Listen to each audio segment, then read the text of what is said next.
पिछले अंक पे हमने देखा कि देविका अपने ससुराल में हर गलत बात का विरोध करती, तो उसकी वजह से देविका पर उसके ससुराल वाले बहुत अत्याचार करने लगे। एक दिन देविका ने सचिन से कहा, सचिन, मैं तुम्हारे घर में नहीं रह सकती, तुम मुझे आज ही मेरे घर शहर भेज दो, मैं अपने मम्मी पापा के पास रहूंगी।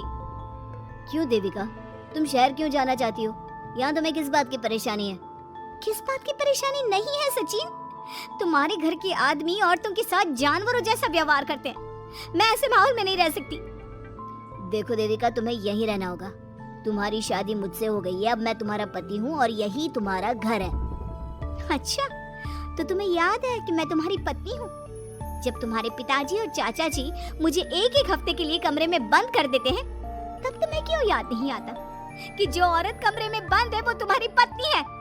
जब तुम्हारे जीजाजी और भाई मुझसे बदतमीजी से बात करते हैं, मुझे खाने के लिए कुछ नहीं देते, तब भी तुम्हें याद नहीं आता कि मैं तुम्हारी पत्नी हूँ?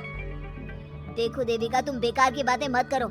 तुम यहाँ ढंग से रहोगी, सबकी बात मानोगी, तो कोई तुम्हें कुछ नहीं कहेगा। इस तरह जानवर की तरह रहना ढंग से रहना है तो सॉरी सचिन, मैं नहीं रह सकती, मैं आज ही अपने घर जाऊंगी। ये बोलकर देविका अपना सामान पैक कर लेती है और घर से जाने लगती है। सचिन भी उसके पीछे पीछे चलता है और उसे समझाने की कोशिश करता है। जब ये सब जोगिंदर ने देखा तो बोल पड़ा, बहू, यह सब क्या हो रहा है? कहाँ जा रही हो? सचिन, बताओ अपने पिताजी को कि कहाँ जा रही हूँ मैं। तुम्हें शर्म नहीं आती अपने पति का नाम लेते हुए? मैं अपने पति का नाम ले रही हूँ, इसमें आपको क्या परेशानी है? आपका नाम तो नहीं ले रही हूँ ना?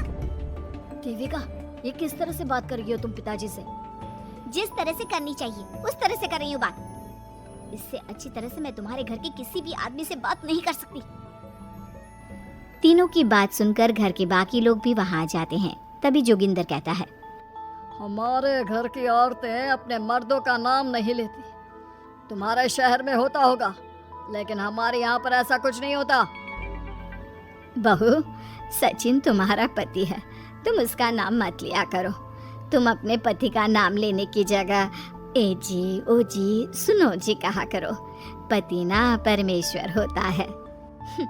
तो परमेश्वर का तो हम नाम लेते हैं। क्यों माँ जी, क्या आप अपने इष्ट देव का नाम नहीं लेती? माँ जी, ये सब इन पुरुषों के बनाए तौर तरीके हैं, औरतों को दबाने के लिए। ये बेशर्म लड़की ऐसा नहीं सुधरेगी। ये हमारे घर की औरतों को भड़का रही है।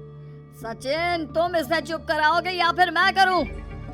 नहीं नहीं पिताजी, मैं अभी समझा देता हूँ। चलो देविका अंदर, और कितना तमाशा बनाओगी मेरा।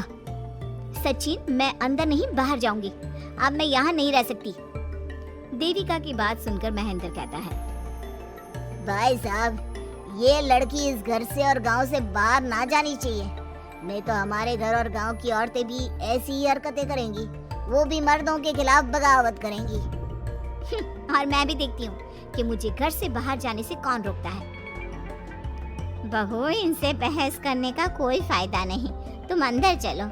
इस गांव के मर्दों के अंदर बहुत अहंकार भरा हुआ है। देविका किसी की बात नहीं सुनती और अपना सामान उठाकर घर से बाहर जाने लगती है। तभी वहाँ मोहन और कल्याण आते हैं। कल्याण देविका के हाथ में से उसका सूटकेस छीन लेता है और मोहन देविका को जोरदार थप्पड़ मारता है। देविका का सर दीवार में लगता है और वो बेहोश हो जाती है। देविका, देविका तुम ठीक तो हो? भैया, आपकी हिम्मत कैसे हुई मेरी पत्नी पर हाथ उठाने की? सचिन, तुम जल्दी से देविका भाभी को अंदर कमरे में ले जाओ, मैं अभी वैद्य जी को लेकर आती हूँ। वीना जल्दी से वैद्य जी को लेकर आती है। वैद्य जी थोड़ी देर तक देविका की जांच करते हैं और कहते हैं, मुबारक हो आप सबको, आपकी बहू माँ बनने वाली है। अभी तो मैं आपको दवाई दे देता हूँ, लेकिन आगे इनके इलाज के लिए आपको दाई अम्मा को बुलाना होगा। ये बात सुनकर घर के सभी लोग खुश होते हैं। देविका को जब होश आता है, उसे ये बात पता चलती है तो वो बहुत खुश होती है। वो सबसे कहती है, मैं अपने बच्चे को यहाँ नहीं रख सकती। क्यों बहू, क्या हुआ? अब तुम ये सब बातें मत सोचो, तुम्हें आराम करना चाहिए।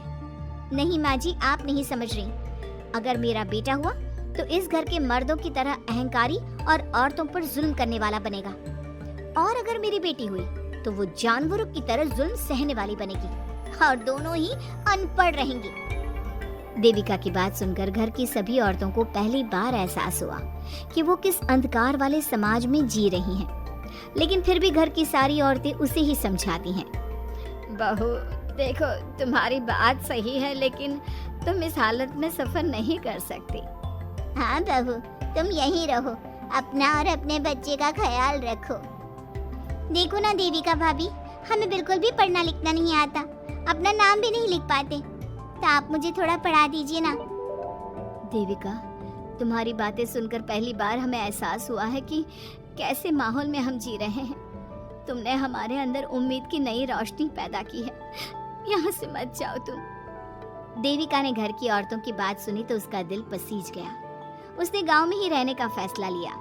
वो अपने घर की औरतों को रोज पढ़ाती, उन्हें अपने अधिकारों के बारे में, देश के बारे में बताती। इसी तरह कई दिन बीत गए और एक दिन सुजाता ने सचिन से कहा, सचिन, देविका की तबीयत ठीक नहीं, तुम जल्दी जाकर दाई अम्मा को बुला लाओ ना। भाभी, दाई अम्मा क्या कर लेंगी? आप किसी डॉक्टर को बुला लो, मेरी तबीयत ठीक नहीं है। देविका, गांव के लोग डॉक्टर पर भरोसा नहीं करते। दाई अम्मा बरसों से ये काम कर रही है, वो तुम्हें ठीक कर देगी। सचिन, तुम्हारे घर वाले अनपढ़ हैं, तुम तो पढ़े लिखे हो ना, देख नहीं रहे मेरी हालत क्या हो रही है। तभी तो बोल रहा हूँ, समय बर्बाद मत करो, मैं अभी आता हूँ। सचिन दाई अम्मा को बुलाकर ले आता है। दाई अम्मा घरेलू नुस्खों से देविका का इलाज तो कर देती है। कुछ समय के लिए उसकी हालत भी स्थिर हो जाती है, लेकिन वो पूरी तरह से ठीक नहीं होती। फिर देविका सचिन से कहती है, सचिन, मुझे समझ में नहीं आ रहा तुम मुझे डॉक्टर के पास क्यों नहीं ले जा रहे? मैं माँ बनने वाली हूँ और मुझे ये भी नहीं पता कि मेरा हेमोग्लोबिन कितना है। दाई अम्मा कर रही है ना तुम्हारा इलाज। लेकिन दाई अम्मा को कुछ समझ में नहीं आ रहा कि मेरे साथ क्या हो रहा है। अगर देखो तुम मुझे नहीं लेकर गए ना तो मैं खुद ही चली जाऊंगी। अगले दिन देविका की तबीयत दोबारा बिगड़ जाती है और दाई अम्मा के किसी भी नुस्खे से वो ठीक नहीं हो रही थी। देविका ने सारी हिम्मत जुटाई और वो अकेले ही डॉक्टर के पास जाने लगी। उसे देखकर मोहन कहता है, बहू, इस हालत में कहाँ जा रही हो? आप लोगों के भरोसे रही ना तो आप लोग मुझे मार ही डालोगे। डॉक्टर के पास जा रही हूँ मैं। बहू, तेरा दिमाग तो ठिकाने पर है। हमारे घर की औरतें मर्दों से इलाज नहीं कराती। हे भगवान, इन जाहिल लोगों को मैं कैसे समझाऊं? डॉक्टर औरतें भी होती हैं। बहू, तो हमें पागल मत बना, हमने तो कभी कोई महिला डॉक्टर नहीं देखी। तू झूठ बोलकर निकलना चाहती है ना? इस गांव की सरहद से आप लोग कभी बाहर नहीं गए ना, इसलिए आप लोगों को नहीं पता कि महिलाएं डॉक्टर के अलावा क्या क्या है। ए लड़की, तुझसे तमीज से बात कर रहे हैं तो तू ज्यादा हवा में मत उड़। बोला ना एक बार, चल अंदर जा। चाचा जी, मैं अंदर नहीं जाऊंगी, डॉक्टर के पास जाऊंगी। मेरा इलाज सिर्फ डॉक्टर ही कर सकता है। ये बोलकर देविका घर से निकल रही थी कि तभी जोगिंदर ने उसे कमरे में ले जाकर बेड पर जोर से धक्का दे दिया, जिसकी वजह से देविका के पेट में चोट लग गई और वो दर्द की वजह से जोर जोर से चिल्लाने लगी। ये देखकर घर की सारी औरतें देविका को संभालने लगी। देविका, हिम्मत रखो, सब ठीक हो जाएगा। देविका भाभी, आप ठीक हो ना? माँ, कुछ करिए ना, भाभी की तबीयत बहुत खराब हो रही है। लेकिन मैं क्या कर सकती हूँ? भाभी, कुछ तो करो, कहीं बहू को कुछ हो ना जाए। उधर जोगिंदर मेन गेट पर बड़ा सा ताला लगा देता है और कहता है, आज के बाद इस घर से कोई भी औरत बाहर नहीं निकलेगी। देविका का बच्चा भी इसी घर में होगा, ये जिंदा रहे या मर जाए। जोगिंदर की बात सुनकर सभी औरतें बाहर आती हैं। जब विमला को इस बात का एहसास हो जाता है कि जोगिंदर देविका को डॉक्टर के पास किसी कीमत पर नहीं जाने देगा, तब विमला पहली बार अपना घूंघट उठाकर तेज आवाज में कहती है, मैं भी देखती हूँ देविका को डॉक्टर के पास जाने से कौन रोकता है। आज देविका डॉक्टर के पास जाकर रहेगी। देविका की सास का घूंघट आखिरकार उतर ही गया। घर के आदमियों ने पहली बार विमला का ये रूप देखा था और उसकी तेज आवाज पहली बार सुनी थी। क्या विमला अपनी बहू की जान बचा पाएगी या जोगिंदर अपनी पत्नी की आवाज भी दबा देगा? ये जानने के लिए हमारे अगले एपिसोड का इंतजार कीजिए और हमें कमेंट में ये भी बताइए कि घर की औरतों को आगे क्या कदम उठाना चाहिए। Like, share and subscribe. Like, share and subscribe. Like, share जाओ